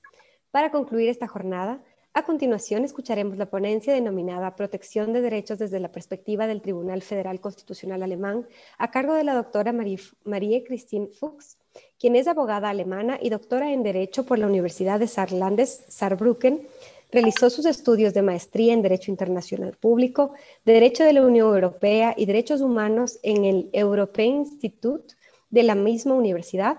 Cursó estudios de licenciatura tanto en Derecho Alemán como en Derecho Francés. Ha sido investigadora asociada al Instituto Max Planck de Derecho Privado Extranjero y Derecho Internacional Privado en Hamburgo, así como investigadora y profesora asistente en el European Institute. De 2011 a 2015 se desempeñó como abogada en un despacho jurídico internacional en Berlín. Desde 2016 es directora del programa Estado de Derecho para Latinoamérica de la Fundación Konrad Adenauer. Es autora de diversas publicaciones sobre Derecho Internacional Público y Derecho Internacional de Derechos Humanos. Doctora, le cedo la palabra. Muchísimas gracias. Muy buenas tardes a todas y a todos. Ya muy buenas noches para mí, porque como lo dijo la vicepresidenta Salazar, le estoy hablando desde Alemania. Antes que nada, un agradecimiento grandísimo por la invitación a este importante evento, al presidente de esta corte, al doctor Hernán Salgado, pero también, por supuesto, a mis copanelistas, la doctora vicepresidenta Salazar, el doctor Ávila y el doctor Grijalva, por la invitación a estas jornadas. Y de verdad, muchas felicidades, no solamente por este gran evento. Veo que al inicio no han podido acceder todos al Zoom. Esto es de verdad una señal por el interés grandísimo en este importante evento y por la gestión de la Corte en estos 2 años de garantizar los derechos de los ecuatorianos. Y también, antes de empezar, mi solidaridad con la situación en las cárceles que se ha producido en esos días en Ecuador y que de verdad nos entristece a todos. Y la solidaridad sobre todo con las familias. Yo también voy a compartir mi pantalla. Espero que vean esta presentación. Muy bien. Para precisar un poquito el título de mi intervención, para dar continuidad a las intervenciones que ya hemos escuchado ayer del presidente de la Corte y también de la experta internacional Cristina Binder, también me voy a concentrar en la jurisprudencia del Tribunal Constitucional de Alemania en tiempos de pandemia. Antes de entrar al análisis de unas 3, si tenemos el tiempo, 4 sentencias de esta Corte en la materia, me gustaría presentar muy brevemente el marco constitucional de manejo de la crisis en Alemania, porque como vamos a ver en unos segundos, ha sido bastante diferente del manejo de la crisis en algunos países en Latinoamérica. Vamos entonces directamente al punto 1, el nivel constitucional. Yo creo que lo más que se puede decir sobre el manejo de la crisis en Alemania es que en todo ese tiempo cuando empezó la crisis, que fue más o menos en enero del año pasado hasta el día de hoy, en Alemania no se ha declarado el estado de emergencia constitucional. Y esto es básicamente por 2 razones que me gustaría mencionar muy brevemente. Primero, los alemanes casi tienen una fobia, una especie de mucho miedo de todo lo que es estado de emergencia por su historia, porque básicamente ya en la República de Weimar al final y sobre todo en el Tercer Reich se abusó mucho de este instrumento constitucional. Y justamente por eso, cuando se adoptó nuestra constitución actual en el año 49, ni siquiera había una norma respecto al estado de emergencia o estado de sitio. Más tarde se introdujeron un par de normas, pero estas normas son uno para el caso de defensa, entonces una agresión desde el extranjero, y el segundo caso es el estado de emergencia interior que aplica en casos de catástrofes naturales, por ejemplo, que tampoco es el caso de una crisis sanitaria. Por ende, durante todos los meses de la crisis que perduran todavía, se ha mantenido en orden ordinario, si no quiero decir así, constitucional en Alemania, con el Parlamento funcionando, obviamente con adaptaciones, con reducción de la presencia de los diputados, pero sí ha funcionado. Y eso tiene por consecuencia que, a diferencia de muchos estados en Latinoamérica, el Tribunal Constitucional no tuvo que evaluar ningún decreto de la canciller o del gobierno federal. ¿Cómo se ha manejado entonces la crisis? Muy brevemente, sabemos que Alemania es una federación y que el manejo de asuntos de salud es básico, y también las competencias de policía son competencia de los estados federados, que en Alemania llamamos los Länder. Hay una ley ordinaria que se llama la Ley de Protección contra Infecciones, que tiene una cláusula general que fue adoptada hace más que 20 años en un contexto completamente diferente, que de verdad ha obtenido mucha fama ahora en estos días de crisis. Probablemente nadie hubiera pensado que esta ley un día sirve a manejar esta peor crisis de la humanidad en muchos siglos o en muchas décadas al menos. Y sobre esta ley, los estados federados han manejado o han tratado de manejar la crisis, cada uno para su estado federal. Eso yo creo que es otra discusión, que el federalismo tiene sus ventajas y sus desventajas. Importante también mencionar que nunca hemos tenido un lockdown, una cuarentena, un toque de queda completo. Siempre ha sido posible salir de la casa, obviamente con restricciones de contacto, con cierre de lugares públicos, de cultos religiosos, etcétera, lo mismo que ustedes han visto en Ecuador. A nivel federal, básicamente solo se previeron, o todavía se prevén reglas para la asistencia financiera para las personas privadas y por supuesto también para las empresas, para manejar la crisis, el manejo de las fronteras y últimamente también las decisiones sobre el plan de vacunación que ya ha empezado en Alemania.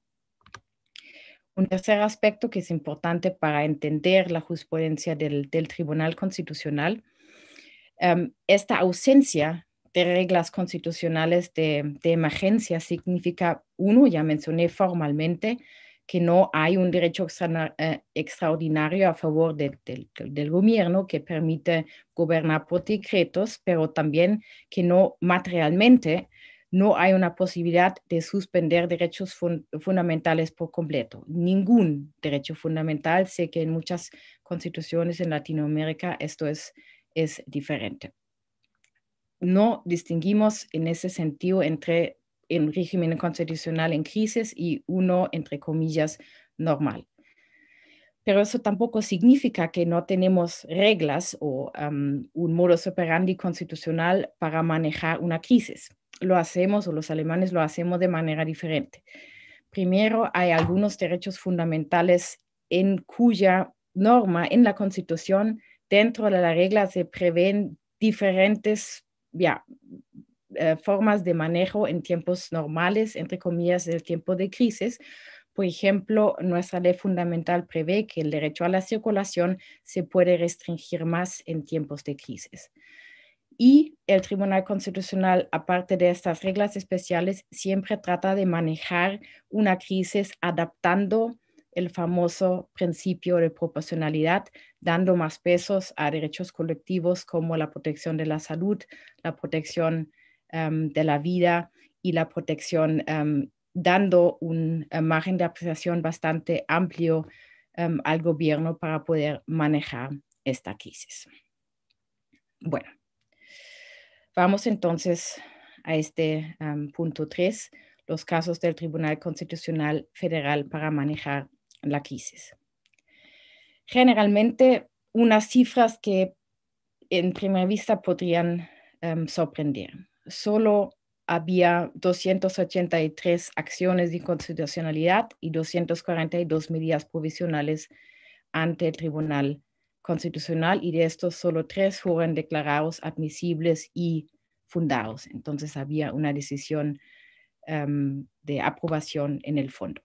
A primera vista uno podría pensar, bueno, parece que el Tribunal Constitucional no está protegiendo derechos.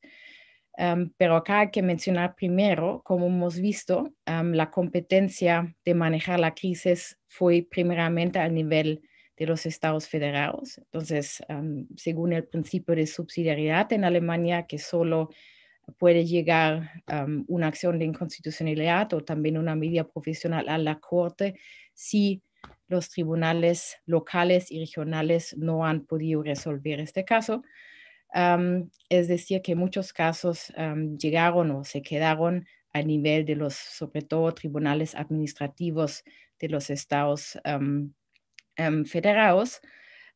Y además, la Corte hasta el día de hoy solo ha resuelto medidas provisionales, como voy a presentar en un minuto, y estas medidas provisionales para declararles fundadas, los criterios son bastante altos. Y tercero, yo creo que solo con estas 3 decisiones, 2 de los que voy a presentar, la Corte ha definido los estándares más generales que tienen que seguir los demás tribunales y también la administración para la protección de las libertades y los derechos fundamentales de los alemanes en estos tiempos de crisis. Vamos entonces a la sentencia, creo yo, que ha sido o ha tenido más repercusiones también en el extranjero. Es una decisión que ya se tomó en los primeros días de la crisis en abril de 2015. Es una decisión, es una medida provisional respecto a libertad de reunión y que justamente subraya lo que trato de explicar en mi introducción sobre el régimen de protección de derechos en tiempos de crisis. había en una ciudad de Alemania una protesta y según las leyes administrativas en Alemania, uno tiene que notificar a la autoridad competente de cualquier protesta antes de la protesta. Entonces, este grupo de personas, y no es una demostración o manifestación, si lo puedo decir al estilo latinoamericano, con muchas personas, fueron como 20 personas que quisieron ir con un par de pancartas, también notificaron a la administración, a la autoridad que quieren guardar todas las medidas de distanciamiento social, que se quieren poner tapabocas, etc. Se propuso entonces un plan extenso de protección y de distanciamiento durante esta pequeña manifestación. La ciudad prohibió esta reunión y ni siquiera vio muy bien, digamos, los hechos del caso en concreto. Solamente invocó esta ley de protección contra infecciones que les presenté e dijo que hay que prohibir cada tipo de reunión porque no se puede garantizar que esta reunión no incita a otras personas a sumarse a esta reunión y además hay que reducir cada contacto de personas que no sean del mismo lugar. Bueno, ¿qué dijo el Tribunal Constitucional? Medidas cautelares sí dijo que es admisible porque se agotaron todos los demás recursos. Y luego en estos casos de medidas provisionales hace una especie de evaluación o sumaria de las circunstancias de este caso. Dijo básicamente que lo que hizo la ciudad en este caso fue básicamente aplicar ese decreto o la ley federal de protección contra infecciones de manera general sin ver de verdad los criterios de este caso individual, de evaluar muy bien las medidas de protección que han presentado los manifestantes, todas las medidas que han ofertado, y que solo el hecho de decir que generalmente reuniones están prohibidos, que en este caso por decreto que eso no pueden hacer, que de verdad tienen que utilizar esta margen de apreciación que les da la ley en cada caso concreto y tienen que ver en cada caso concreto si en este caso no es posible una excepción a la prohibición de reuniones en un caso, en esa situación de COVID. Y también es importante mencionar que eso es también típico del Tribunal Constitucional, que nunca deciden el caso su mismo, sino siempre reenvían el caso de vuelta a la ciudad en ese caso y dicen que tienen que decidir otra vez utilizando este margen de apreciación que les da la ley. Eso también es algo que es bastante diferente al funcionamiento de algunos tribunales en América Latina. Vamos entonces al próximo caso, que es un caso de libertad de creencia, de conciencia y de confesión, sobre el artículo 4. Un segundo, por favor. ¿Todavía bien mi presentación? Porque parece que se apaga mi pantalla. ¿Está bien? La podemos ver. Perdón. Sí, está bien. Perdón, súper. Porque había un momento acá en donde solo vi negro, pero parece que está todo perfecto. Entonces, el segundo caso, que también es bastante emblemático para la argumentación del Tribunal Constitucional en esa situación de COVID, era un caso de musulmanes que presentaron una demanda para tener la permisión de su oración colectiva de los viernes durante el mes, el mes santo de Ramadán, que obviamente es el mes más santo para los musulmanes. Y justamente se presentó en esos días de crisis. Aquí otra vez el decreto del gobierno de este Estado federal, que era el Estado de Renania del Norte, que prohibió cada tipo de culto religioso en esta época de manera general. Dijo que no, iglesias, mezquitas están cerrados de manera rechazada. En este caso, los creyentes primero pidieron al Tribunal Supremo Administrativo por el principio de subsidiariedad a declarar nulo esta decisión de la ciudad, pero esta vez también sin éxito.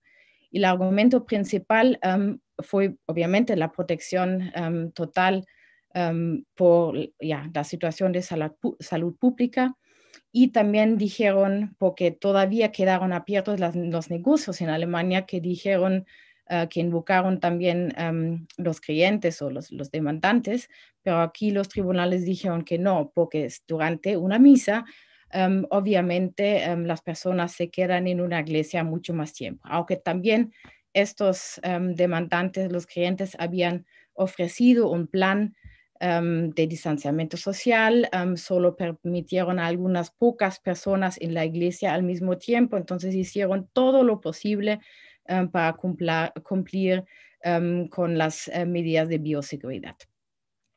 Y aquí también esta es la segunda decisión donde el Tribunal Constitucional también ha dicho que es cierto que un culto religioso dura mucho más tiempo que hacer un par de compras, y que el riesgo de infección es muchísimo más alto, pero justamente por este plan que han presentado los creyentes, la ciudad tiene que ver las excepciones con más detalles, tiene que evaluar el caso individual y en este caso específico, teniendo en cuenta también que hay hay una cantidad elevada de musulmanes, pero tampoco es que hay miles de personas que quieren ir al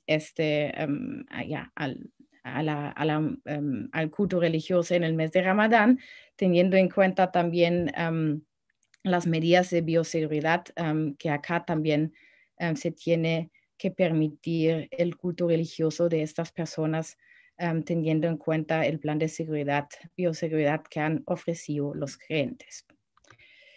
También es remarcable mencionar que pocas semanas antes, frente a Semana Santa, entonces a los cultos religiosos durante Pascua, la Corte había dicho el contrario, teniendo en cuenta que más personas, más alemanes van a ir a la iglesia durante esta Semana Santa. Y aquí también un aspecto muy interesante que ha sido recurrente en la jurisprudencia después, que aunque esta medida fue adecuada, siempre tiene cada tribunal, cada autoridad tiene que revisar las medidas que han aplicado para restringir libertades fundamentales de manera constante. Entonces, este aspecto temporal del principio de proporcionalidad, que no solamente es para la ponderación de derechos, sino también ver cada día si las medidas que han otorgado todavía están necesarias, adecuadas y proporcionales o no. Para concluir, una tercera decisión que es un poco atípica, pero para mí es una de las decisiones más sorprendentes del Tribunal Constitucional de los últimos años. El resultado nos sorprende porque al final la medida provisional fue rechazada y es sobre la pregunta extremadamente difícil que también se ha puesto en muchos países de Latinoamérica: ¿qué hacer si no hay suficiente unidades de cuidado intensivo? ¿Qué hacer sobre esta pregunta éticamente extremadamente difícil del triaje? En Alemania la situación felizmente no se ha puesto de manera extensiva, de manera violenta. Nunca hemos llegado al punto que ya no había suficiente UCI, y esto es justamente porque el Tribunal Constitucional al final ha rechazado la demanda porque no fue una urgencia de decidir este caso o resolver este caso con una medida provisional. Todavía queda pendiente la decisión en el fondo, pero en Alemania el gran problema es que el legislador ha dicho que no quiere hacer ninguna ley para los médicos en sobre cómo tienen que reaccionar y cómo tienen que decidir en estos casos del triaje. Y este pone a muchos médicos en una situación extremadamente difícil, porque al otro lado, con nuestra constitución, con la decisión que se ha tomado después de la Segunda Guerra Mundial, hay una protección absoluta de la vida humana, de la dignidad humana, que prohíbe cada tipo de valoración de diferentes vidas. Es decir, si uno interpreta esta jurisprudencia de manera estricta, los médicos quedan en una situación absolutamente inaguantable, porque de verdad con esta estricta jurisprudencia del Tribunal Constitucional no saben qué hacer. Y de verdad, aquí el Tribunal Constitucional, aunque no ha rechazado la medida provisional, yo creo que van a, por lo que han dicho en la argumentación, van, si es en la decisión sobre el fondo, otorgar al legislador de hacer esta ley, de dar algo a la mano a los médicos para resolver justamente esta situación extremadamente éticamente difícil. Y lo que es especial sobre la decisión es que en muy pocos casos en la historia del Tribunal Constitucional, el tribunal ha dictado a nuestro legislador de otorgar una ley, de adoptar una ley, de concretizar de esta manera el deber de protección que tiene el legislador, porque en este caso nuestro tribunal siempre se ha abstenido un poco, lo que en Latinoamérica se ha discutido muchas veces con el fenómeno de activismo jurídico, porque justamente dicen, nosotros podemos interpretar la Constitución en este punto, pero la manera de cómo concretizar ese deber de proteger a la vida, eso deberíamos dejar al legislador. Y parece que al Tribunal Constitucional es tan grave este caso, tan urgente, que en una decisión al fondo sí lo van a hacer una de las pocas veces en su historia. Para concluir, yo creo que para esta decisión ya no me queda el tiempo. Como ya mencioné, yo creo que en muchas de estas decisiones hay que esperar justamente la decisión en el fondo. Es algo muy profesional hasta el momento que tenemos, pero yo creo que ya con estas tres decisiones que les presenté,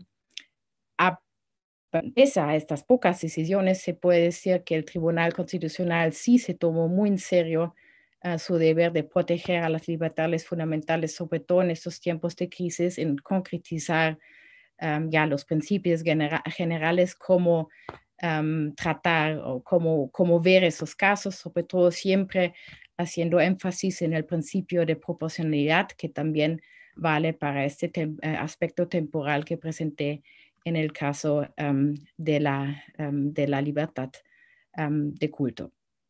Pero al otro lado, también siempre ha dicho, esta crisis es tan extraordinaria que tengo que abstenerme de robar cada tipo de margen de apreciación al Poder Ejecutivo, porque sí, en esta crisis es algo completamente inédita y justamente por eso hay que dejar al Poder Ejecutivo, en este caso a los gobiernos de los estados federados, el margen de apreciación más amplio posible. Hay que apoyar los gobiernos en esos tiempos difíciles con cada decisión que tomen, siempre y cuando esta decisión tome en cuenta el principio de proporcionalidad y no deja improtegido a los alemanes en esos tiempos de crisis que son difíciles de todas maneras. Aquí lo dejo, yo creo que ya es tarde. Muchísimas gracias otra vez por la invitación. De verdad ha sido un honor poder participar en este evento. Muchísimas gracias. Muchísimas gracias a usted, doctora, por permitirnos conocer y comprender una perspectiva distinta del manejo de la crisis generada por esta pandemia. Ahora tenemos unas pequeñas palabras. Carla, le cedo la palabra. Muchísimas gracias, Lorena. Las intervenciones efectuadas en esta tarde, estamos seguros, han abierto nuevas posibilidades dentro del conocimiento académico y técnico respecto a los temas abordados. Uno de los principales objetivos de estas jornadas académicas es conocer directamente cuáles son las inquietudes de la sociedad sobre la gestión de este organismo. Damos paso a la fase de preguntas. Estimada Lorena, por favor. Muchas gracias, Carla. Bueno, hemos visto que la señora jueza, los señores jueces y nuestra invitada internacional nos han ilustrado esta tarde sobre la importancia de los avances jurisprudenciales en la protección de derechos humanos, más aún en tiempos de pandemia en los que las brechas de desigualdad se engrandecen. Los debates que hemos presentado esta tarde cobran especial importancia y la difusión de los estándares internacionales y sus mecanismos de exigibilidad se convierten en una tarea necesaria. A continuación, daremos paso a la fase de preguntas. Agradecemos a los participantes de este evento porque hemos recibido muchos cuestionamientos y esto manifiesta su interés, lo cual se agradece. Sin embargo, por el honor al tiempo, hemos tenido que limitar y vamos a hacer una pregunta para cada ponente, quienes tendrán un tiempo de respuesta de 5 minutos. La primera pregunta está dirigida a la jueza Salazar y nuestros invitados nos preguntan: ¿el COIP contempla la expulsión de extranjeros y prohibición de retorno en casos de delitos sancionados con privación de libertad mayor a 5 años?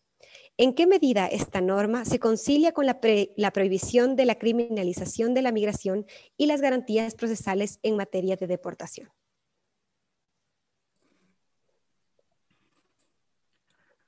Muchas gracias. Primero pido disculpas, no hay electricidad, no hay luz en mi domicilio, así que por eso me ven un poco extraña, pero espero que me puedan escuchar con la conexión de mi celular.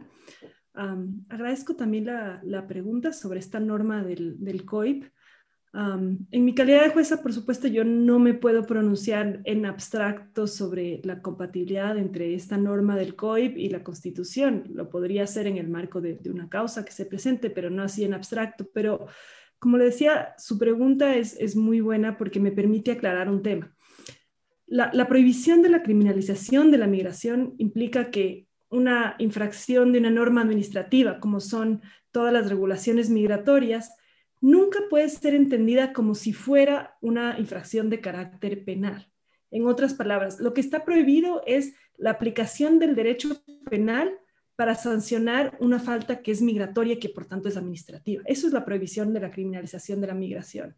Eso no es lo mismo que asumir que el cometimiento de una infracción penal, el cometimiento de un delito, jamás pueda tener una consecuencia en la situación migratoria.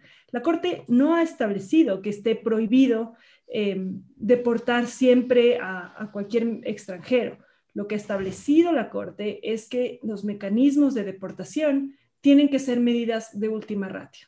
Y además, la facultad de expulsar a cualquier persona, incluso en cumplimiento de un mandato de la ley, incluso en cumplimiento de este artículo del COIP que se señala en la pregunta, la Corte ya ha establecido esa facultad existe, pero está limitada por los principios de respeto y de garantía de derechos humanos.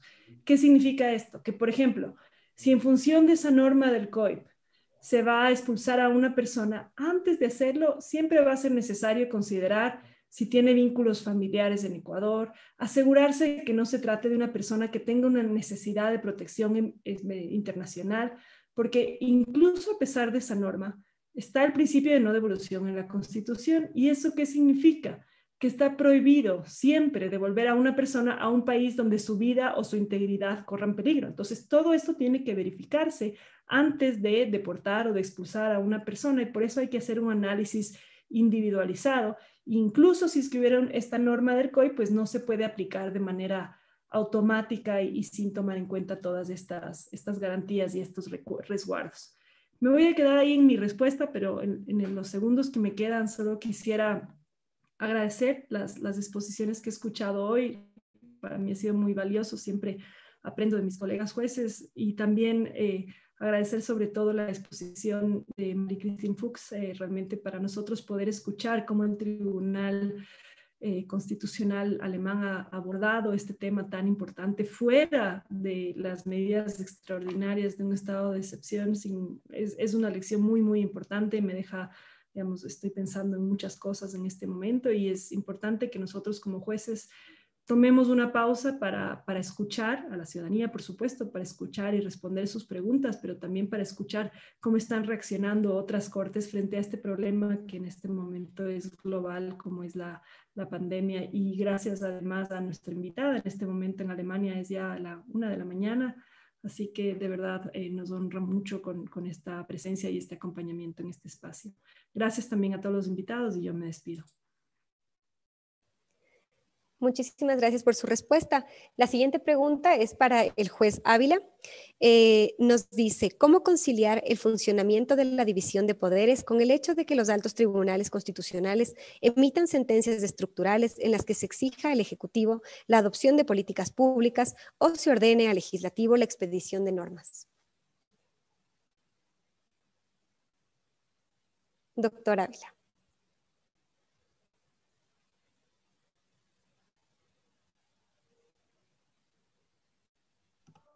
Gracias, no podía activar el micrófono. Muchísimas gracias por la pregunta. Yo quisiera responder con dos comentarios. El primero es que la Constitución establece, particularmente en la acción de protección, la posibilidad de que las políticas públicas puedan ser justiciables, por un lado. Por otro lado, también ha establecido la Constitución que las políticas públicas es un mecanismo de garantía de protección de derechos. En este sentido, así como norma y como garantía, entonces la Corte Constitucional tiene competencia para poder pronunciarse sobre políticas públicas. Ese es mi primer comentario. El segundo comentario es que a pesar de esas normas que permiten esa posibilidad de evaluación de las políticas públicas, yo creo que efectivamente por la división de poderes, la Corte Constitucional tiene que hacer lo más posible de autorrestringirse por un lado y por otro lado de ser deferente a los políticos, al órgano que tiene la competencia y la rectoría para hacer políticas públicas. Entonces, yo creo que hay que hacer en situaciones extremas y cuando cuando es necesario, cuando evidentemente hay una omisión de las políticas públicas o las políticas públicas son manifiestamente discriminatorias, yo creo que la Corte Constitucional no puede ser indiferente. Pero creo que la regla es que hay que ser deferente a los órganos que tienen competencias rectorales y creo que debe primar la autorrestricción. Esa sería mi respuesta. Le agradezco mucho por su respuesta. Tenemos también una pregunta para el juez Grijalva. Doctor Grijalva, las justicias indígenas no deben ser asimiladas a la justicia estatal, con un sistema similar. ¿Cómo coordinar los conflictos entre diferentes grupos indígenas que tienen diferentes tipos de justicia?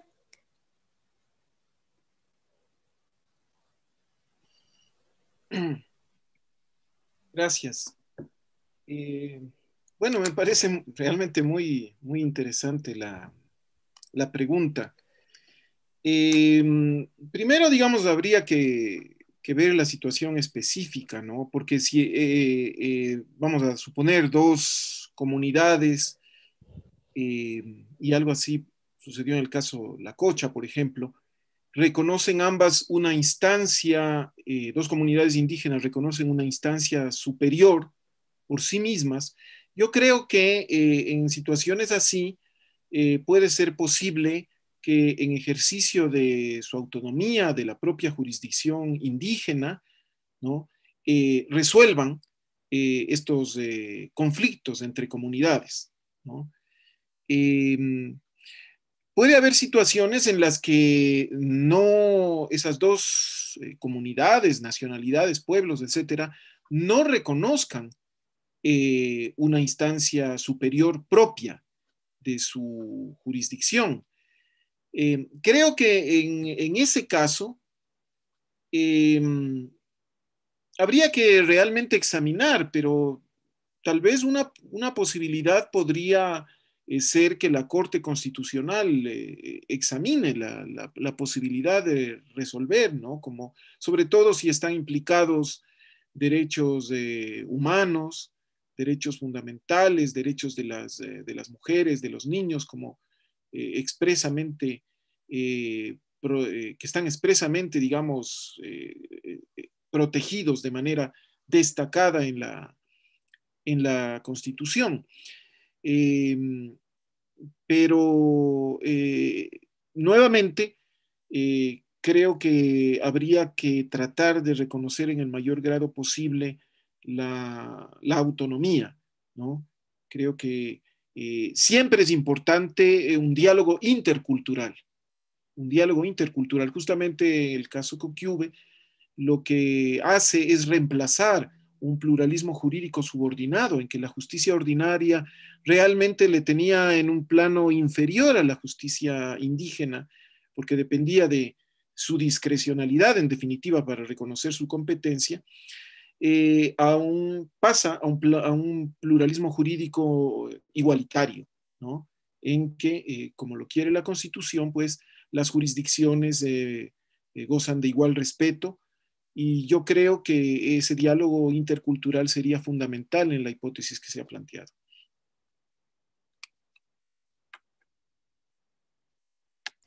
Muchas gracias, juez Grijalva. Finalmente, para concluir con la ronda de preguntas, para Marie-Christine Fuchs, nos manifiestan, ¿hasta qué punto las decisiones adoptadas por los diversos tribunales nacionales pueden fijar parámetros comunes para enfrentar eventos de la gravedad de una pandemia? Bueno, muchas gracias por la pregunta. Muchas gracias otra vez también por poder escuchar las presentaciones de ustedes, porque de verdad este diálogo entre diferentes cortes que también versa un poco la pregunta es más que enriquecedora. Y para la Fundación, de verdad ha sido, para la Fundación Konrad Adenauer, ha sido muy grato poder profundizar los lazos con la Corte Constitucional del Ecuador, y esperamos mucho que podamos continuar con más encuentros en el futuro, y ya estamos en la planificación de uno que muy pronto ojalá les podamos presentar. Frente a la pregunta, yo creo que es un poco la pregunta, si lo interpreto bien, por las decisiones de los tribunales al lado o al nivel de los estados federados. Porque claro, eso es la gran discusión en Alemania, si el federalismo y el hecho que tenemos 16 estados federados con 16, incluso tienen tribunales constitucionales también los estados federados, y el Tribunal Constitucional al nivel federal, pero fueran al nivel de los estados federados, sobre todo las cortes administrativas, las más altas cortes administrativas, que han podido decidir sobre las medidas que se han tomado, porque básicamente fueron todos a nivel administrativo, actos administrativos en ejecución de esta ley de protección contra infecciones. Es cierto que ahí había decisiones diferentes sobre preguntas más o menos similares, porque sí, son estados, son tribunales diferentes, y que a muchos han servido de crítica también, porque dijeron que justamente eso, en esos tiempos de crisis donde sí ya hay un gran nivel de confusión a nivel de la población, no debería pasar.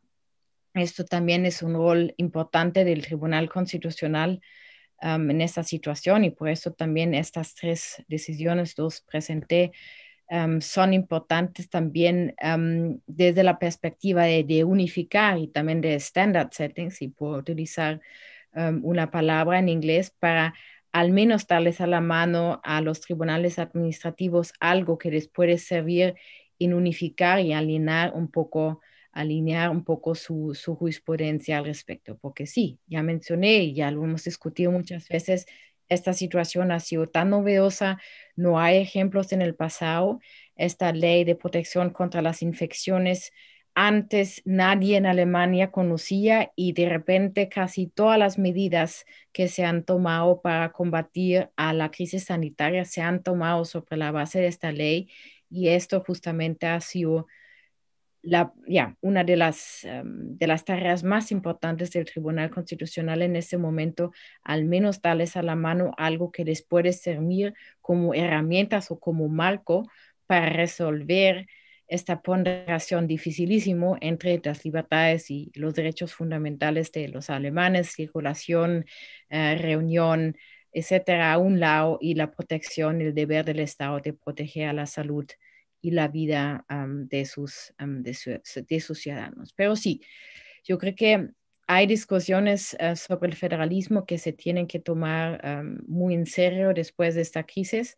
También se cambió varias veces esta ley para adecuarlo a la situación. Se inventaron muchas medidas para coordinar mejor el actuar entre los diferentes estados federados, que no estaban previstos en la Constitución, que se inventaron con esta necesidad de uniformizar un poco no solamente la jurisprudencia, sino también el actuar de los diferentes gobiernos. Y hay que discutir después de todo esto cuáles han sido buenos y tal vez incluso si hay que adaptar la Constitución para estar más preparados para futuros crisis de ese tipo que ojalá no vayamos a ver en muchos años. Otra vez, muchísimas gracias por la invitación y espero mucho que podamos seguir discutiendo sobre este tema y otros temas en el futuro. Me despido y muy buenas noches desde Alemania. Buenas noches, muchísimas gracias. Queremos agradecer la presencia de todos nuestros ponentes, especialmente de nuestra invitada internacional, quienes nos han acompañado esta noche brindándonos estos importantes conocimientos. Muchísimas gracias y buenas noches. Muchas gracias, Lorena, y muchas gracias a cada uno de los ponentes. Sin duda, estos aportes transmitidos exponen una nueva visión sobre la gestión constitucional que efectúa día a día la Corte. Agradecemos a quienes se han dado un espacio para compartir esta alternativa académica que impulsa el máximo organismo de justicia constitucional. Les esperamos el día de mañana de 17 horas a 18 horas 30 en el tercer día de este evento efectuado a propósito del segundo aniversario de la Corte Constitucional del Ecuador. Las mesas académicas estarán conformadas por las juezas y jueces constitucionales doctora Carmen Corral Ponce, doctora Lilo Sada Prado y doctor Enrique Herrería Bonet, además del investigador y académico de la Universidad Nacional Autónoma de México, doctor Imer Flores Mendoza. Adicionalmente, de manera especial, esta Corte, en el marco de su segundo aniversario, ha preparado el producto jurisdiccional Boletín Jurisprudencial Anual Edición Especial, un compilado de sentencias destacadas, tablas y estadísticas elaboradas con base en las decisiones adoptadas y debidamente notificadas por esta Corte, además de un pequeño extracto de los boletines jurisprudenciales mensuales del año 2020 y una sección denominada La Corte en Números, que explica la evolución del trabajo de esta magistratura y la mejora de su producción jurisprudencial respecto del año 2019. Asimismo, les recordamos visitar las redes sociales de SEDEC y de la Corte Constitucional para precisar